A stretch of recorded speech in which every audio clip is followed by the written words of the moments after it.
Pada kesempatan kali ini, saya Vivi Putri Jayanti dari jurusan Taktik Matematika kelas. Yang pertama akan kita bahas yaitu perkembangan biologis. Terdapat 4 poin mengenai perkembangan biologis. Yang pertama, pengaruh faktor genetika terhadap perkembangan remaja. Yang kedua, interaksi faktor bawaan, lingkungan, dan perkembangan. Yang ketiga, ciri umum pertumbuhan fisik pada remaja. Dan yang terakhir, yaitu pubertas.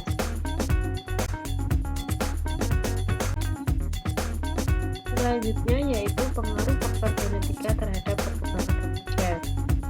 Yang pertama akan kita bahas yaitu sifat dasar gen. Ada 3 sifat dasar gen, yaitu genotip, fenotip, dan reaction range. Yang pertama yaitu genotip. Genotip adalah warisan genetik seseorang atau material genetika aktual yang sebenarnya ada. Namun demikian, tidak semua material genetik tersebut jelas tampak pada ciri-ciri yang tampil atau dapat diukur pada diri kita. Yang kedua, yaitu fenotip. Fenotip adalah bagaimana genotip seseorang tampil dalam ciri-ciri yang dapat diamati atau diukur. Fenotip meliputi ciri fisik, seperti tinggi badan, berat badan, warna mata, warna pigmen kulit, dan lain-lain. Yang ketiga yaitu reaction range, atau rentang reaksi. Rentang reaksi adalah rentang jumlah kemungkinan fenotip untuk setiap genotip, yang menunjukkan pentingnya peran pembatasan ataupun pengayaan lingkungan. Sandra Scar menjelaskan tentang reaksi ini bahwa setiap orang memiliki jangkauan potensi. Misalnya, seseorang lebih pendek dari kebanyakan orang. Meski diberi makan sebaik apapun, orang yang memiliki gen pendek tidak akan pernah tumbuh jadi lebih tinggi daripada rata-rata. Selanjutnya yaitu metode yang dipakai para ahli genetika perilaku. Genetika perilaku atau behavior genetik adalah studi mengenai kadar dan hakikat dari landasan herediter suatu perilaku.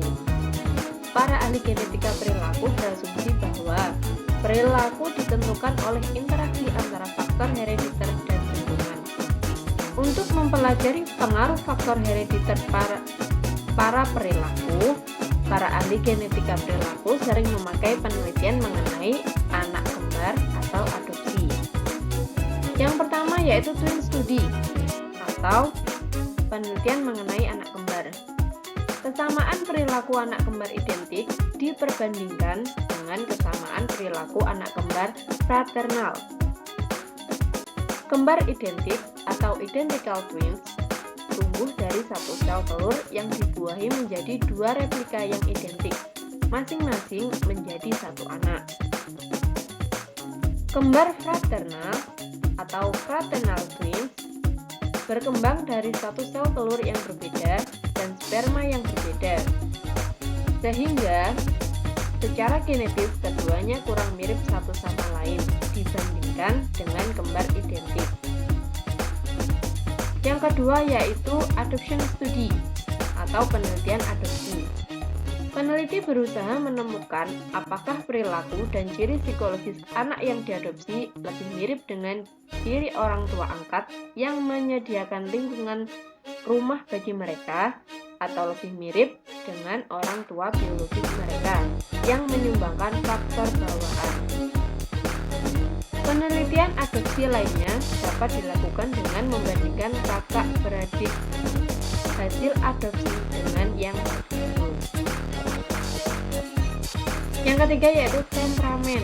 Temperamen adalah gaya perilaku dan cara berespon yang khas yang ditampilkan oleh seseorang. Alexander Keys dan Stella Thomas mengemukakan ada 3 kelompok temperamen, Yang pertama yaitu easy child atau anak bertemperamen muda. Biasanya memiliki suasana hati positif, mudah mengikuti aturan atau kegiatan keseharian umum, dan mudah menyesuaikan diri terhadap pengalaman baru. Yang kedua yaitu difficult child atau anak bertemperamen sulit. Difficult child cenderung bereaksi negatif dan banyak mengeluh atau rewel.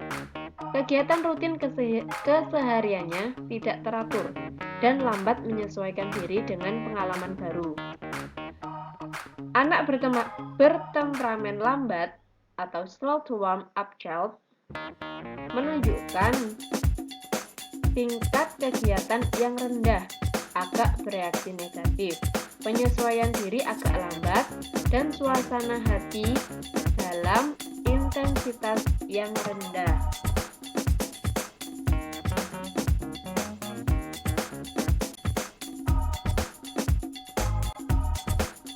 Poin yang ketiga yaitu interaksi faktor bawaan, lingkungan, dan perkembangan. Para ahli genetika perilaku percaya bahwa faktor bawaan dan lingkungan berinteraksi dengan 3 cara, yaitu pasif, evokatif, dan aktif.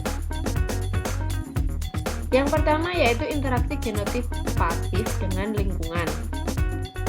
Interaksi genotip pasif dengan lingkungan terjadi pada saat orang tua yang memiliki hubungan genetis dengan anak memberikan lingkungan pengasuhan pada anak. Misalnya, orang tua memiliki genetik cerdas dan cakap membaca. Karena mereka cakap membaca dan menikmati kegiatan membaca, mereka menyediakan buku bacaan bagi anak mereka. Sehingga, anak mereka juga akan lebih cenderung menjadi anak yang cakap membaca dan menikmati kegiatan membaca. Yang kedua yaitu interaksi genotip evokatif dengan lingkungan. Interaksi genotip evokatif dengan lingkungan terjadi karena genotip anak akan menimbulkan jenis lingkungan fisik dan sosial tertentu. Misalnya, anak yang aktif dan suka tersenyum akan lebih banyak mendapat perangsangan sosial ketimbang anak yang pasif dan pendiam. Yang ketiga yaitu interaksi genotip aktif dengan lingkungan. Interaksi genotip aktif dengan lingkungan terjadi saat anak dan remaja menjelajahi lingkungan yang mereka pandang menarik dan menantang. Pemilihan ini berkaitan dengan genotip tertentu yang mereka miliki. Contohnya, sebagian remaja karena genotipnya adalah terampil di bidang musik, maka akan cenderung lebih banyak memanfaatkan waktu dalam lingkungan musikal, di mana mereka dapat menampilkan keterampilan mereka dengan baik. Selanjutnya yaitu pengaruh lingkungan yang terbagi atau tak terbagi. Yang dimaksud pengaruh lingkungan terbagi adalah pengalaman remaja yang juga dialami oleh orang lain di lingkungannya. Misalnya, kepribadian dan orientasi intelektual orang tua, kelas sosial keluarga, dan lingkungan tetangga sekitar tempat tinggal mereka. Sedangkan yang dimaksud pengaruh lingkungan tak terbagi adalah pengalaman unik remaja yang dialaminya sendiri, baik di dalam maupun di luar lingkungan keluarga, yang dialami oleh kakak atau adiknya. Yang tidak dialami oleh kakak atau adiknya. Kesimpulannya, baik gen maupun lingkungan diperlukan bagi remaja, meski hanya untuk sekedar ada di dunia. Faktor bawaan dan lingkungan bekerja sama untuk menghasilkan kecerdasan, temperamen, tinggi badan, berat badan, dan lain-lain. Tanpa gen tidak akan ada remaja. Tanpa lingkungan tidak akan ada remaja.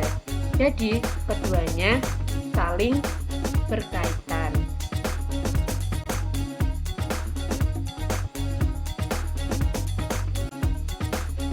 Poin selanjutnya yang akan kita bahas yaitu ciri umum pertumbuhan fisik pada remaja. Aspek perkembangan fisik remaja yang paling banyak mendapat perhatian selama ini adalah tinggi dan berat badan, pertumbuhan kerangka tubuh, fungsi reproduktif, dan perubahan hormonal. Lalu bagaimana sifat kurva pertumbuhan dari karakteristik pada tubuh tersebut? Faktor-faktor apa saja yang mempengaruhi kurva pertumbuhan tersebut? Berikut ini, mari kita ulas dua pertanyaan tersebut. Yang pertama yaitu bagaimana sifat kurva pertumbuhan dari karakteristik pada tubuh. Terdapat 4 kurva tumbuh kembang, yaitu pertumbuhan fisik umum, organ reproduksi, otak, dan kepala, serta kelenjar limfoid. Pertanyaan kedua, faktor-faktor apa saja yang mempengaruhi kurva pertumbuhan tersebut? Faktor-faktor yang mengaruhi kurva pertumbuhan yaitu faktor mencari sasaran atau penstabilan diri, kecepatan kematangan, pengaturan umpan balik, dan massa tubuh. Mengenai faktor mencari sasaran atau penstabilan diri, dalam keadaan terhambat penyakit atau nutrisi yang buruk, pertumbuhan individu seringkali dapat kembali mencapai kondisi seharusnya. Setelah kondisi negatif tersebut diatasi, kekuatan pengaturan kembali ke kondisi semua ini diperkirakan memiliki dasar genetik. Kecepatan kematangan yang berbeda diketahui terjadi pada bagian tubuh yang berbeda. Misalnya, kepala selalu lebih cepat berkembang daripada badan, dan badan selalu lebih cepat matang daripada anggota badan. Selanjutnya yaitu pengaturan berdasarkan umpan balik, melibatkan penyesuaian diri struktur biologis terhadap umpan balik. Misalnya, sekresi kelenjar pituari mempengaruhi berbagai kelenjar lain, seperti kelenjar tiroid dan kelenjar seksual. Sekresi pituari disesuaikan dengan tingkat hormon pada kelenjar lainnya. Saat sekresi, kelenjar lainnya mencapai kadar yang tepat atau memadai. Kelenjar pituari mengatur keluarnya agar tetap berada dalam keseimbangan yang sesuai atau yang sudah tercapai.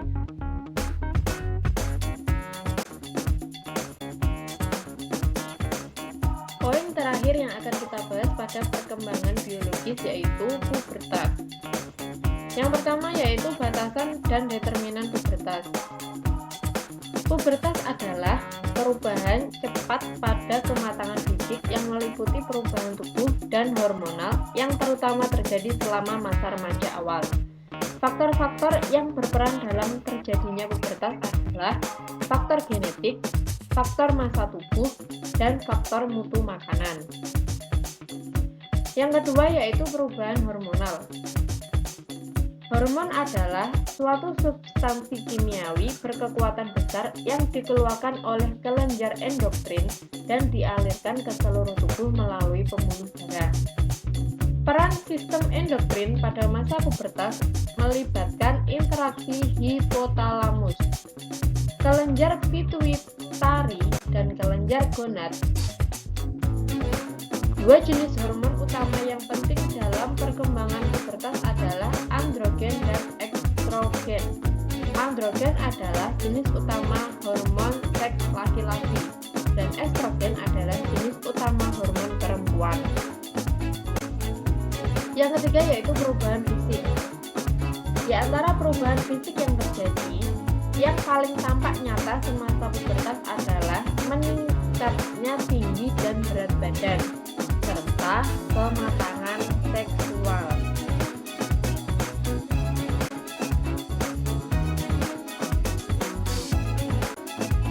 Materi kita yang selanjutnya yaitu perkembangan kognitif.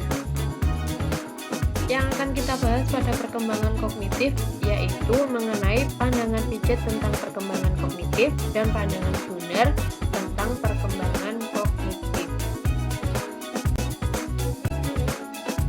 Yang pertama yaitu pandangan Piaget tentang perkembangan kognitif.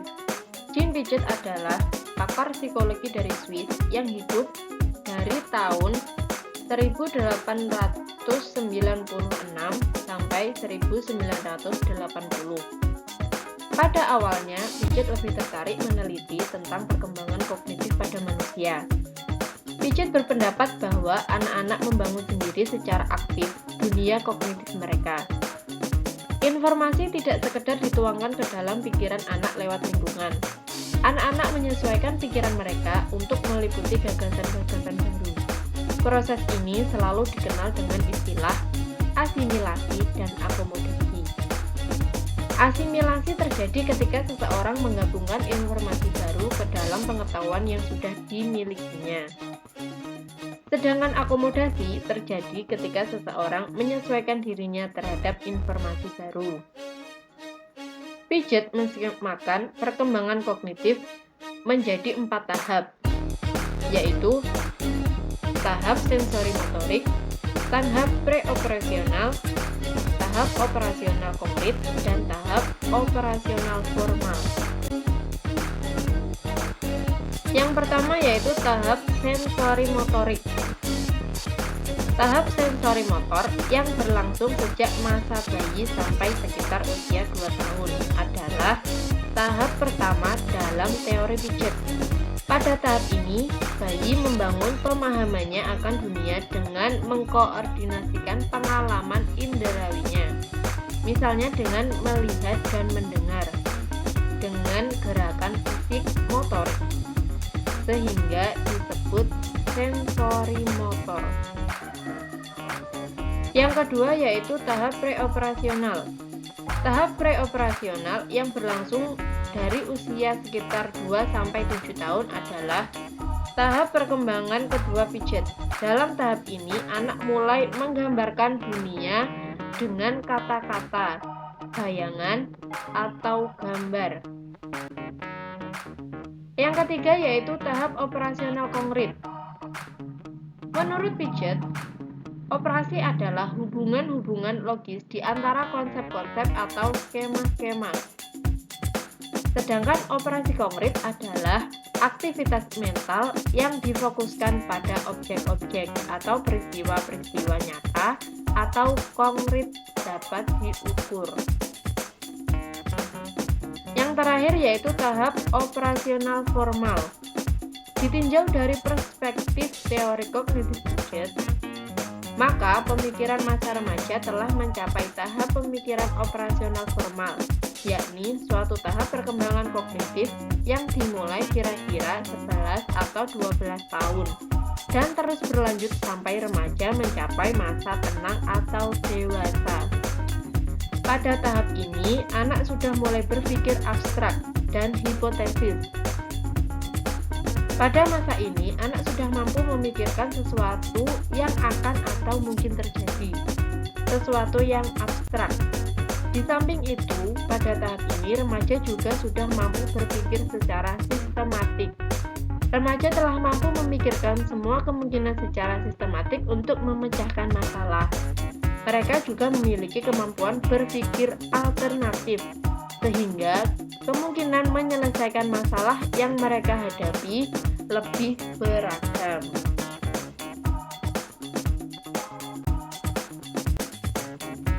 Yang kedua yaitu pandangan Brunner tentang perkembangan kognitif. Menurut teori Brunner, peserta didik berpikir dan mencipta melalui inquiry dan peran-peran yang dimainkan dalam pembelajaran. Proses belajar lebih dari sekedar menghasilkan informasi. Brunner dalam memahami karakteristik perkembangan kognitif didasarkan pada tingkah lakunya sesuai tahapannya. Tahap tersebut digambarkan sebagai berikut. Yang pertama yaitu tahap enaktif. Pada tahap enaktif, pengetahuan diperoleh melalui respon-respon motorik. Anak mulai memahami lingkungannya. Pada tahap ini, anak memulai memahami lingkungannya melalui gerakan atau aksi. Anak mulai melakukan berbagai gerakan atau aksi untuk memahami lingkungannya. Mereka mungkin membolak-balik buku seakan-akan membaca isi buku tersebut. Anak mulai memahami nama-nama benda dari percakapan dengan orang-orang di sekitarnya atau mengamati gambar-gambar benda di dalam buku. Yang kedua yaitu tahap ikonik.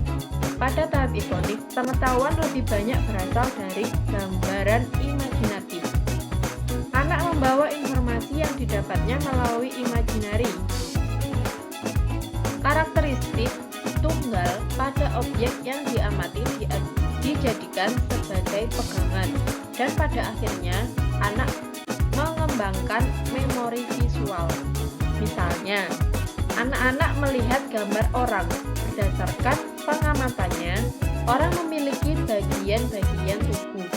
Informasi ini dibawa ke alam imajinasinya, sehingga dia dapat memiliki gambaran visual bahwa orang terdiri dari berbagai bagian tubuh. Tahapan yang ketiga yaitu tahap simbolik.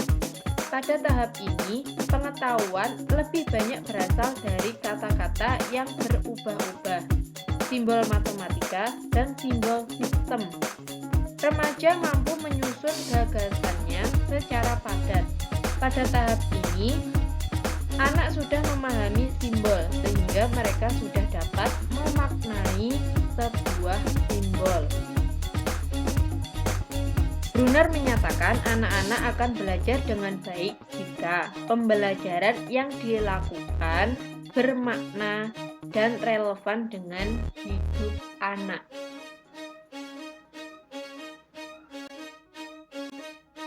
Kesimpulan dari materi kita hari ini atau materi mengenai perkembangan biologis dan kognitif yaitu perkembangan biologis adalah perkembangan yang berkaitan dengan keadaan jasmani seseorang yang terus mengalami perubahan yang lebih sempurna. Sedangkan perkembangan kognitif yaitu perkembangan yang terdapat perubahan dalam cara berbahasa atau memperoleh pengetahuan dari lingkungan sekitar.